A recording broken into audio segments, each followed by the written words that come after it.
Hello, everyone, and welcome to this edition, the first edition, the inaugural edition of Fact Attack, where basically me and the For the Blog guys and whoever the hell is around read 5 facts about whatever geek thing that we've decided to talk about that week, and you guys will get to know it. So here is my brother. Hello. Adam. I am his brother. Period. I got 5 facts today about Spider-Man because I just saw The Amazing Spider-Man 2 this weekend. And I did not. Because he's broke.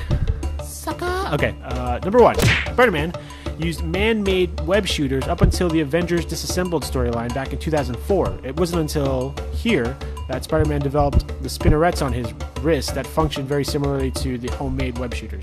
Essentially, you remember the first Sam Raimi movie? Yeah. He shot shit out of his wrists. It was like a biological thing. Right, but that wasn't until 2004 in the comics. Did you know that? I did not know that. And there we go. So that interesting. Number 2, The Amazing Spider-Man was the last Marvel Comics movie that Ebert ever reviewed. He said it was the second best Spider-Man movie in the entire franchise. The first one was the best one? The first Amazing Spider-Man. So out of the 4 Spider-Man movies that exist, he thought that was the second best one. Okay, it's not bad. Not too bad at all. Number 3, a Spider-Man float was created for the Macy's Day Thanksgiving Parade here on the East Coast in New York, and it floated from 1987, the year I was born, to 1998. So they just reused it for like a decade? Yeah, pretty much. And then it was designed by John Romita Sr., who is the dad of John Romita Jr. And that means nothing to me. Yeah.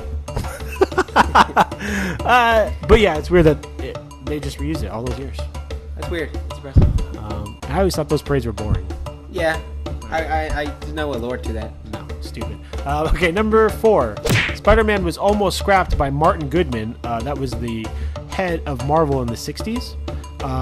Because he thought that people wouldn't like him because they were afraid of spiders. But he doesn't look like a spider. He's so colorful. Right. I guess maybe that was based off of treatments or whatever. I could see that, like a what do they call that group that they test things out on? Oh, like a test group or a focus group? Yeah, focus group. I like that. But thank goodness, because Spider-Man ended up becoming like the face of Marvel. He's one of the biggest superheroes in general, and he carries the movie by himself, you know? Yeah. And he could have been scrapped just because you were afraid of spiders. I am. Number 5, last fact. Spider-Man was popular among the youth because he was the first young hero who didn't have a mentor to train him. Yeah, I guess like the Ninja Turtles had like a mentor. I like how you got Ninja Turtles, but yes, they had the Teenage Mutant Ninja Turtles. Yeah, and they had Splinter. Robin had Batman. Yeah, that makes sense. Bucky had Captain America. There was like Flash Jr. or Little Flash. I forget what his name is. Yeah, I feel like my generation never really knew Little Flash. Sure. I only know like the Flash and like his red outfit. Right, that's true. But you know, he was always a high school kid who has powers, and he didn't have some other guy in a bigger spider costume being like, "Oh, you gotta." Yeah, and he had a lot of angsty problems. I feel like too. Yeah, that's true. Growing up, getting stuffed in lockers. All right, uncles dying, being shot and shit. Effing bitches. Well, that's it for this week's edition of Fact Attack. Thank you very much, Bun. No problem. All right, catch you guys next time.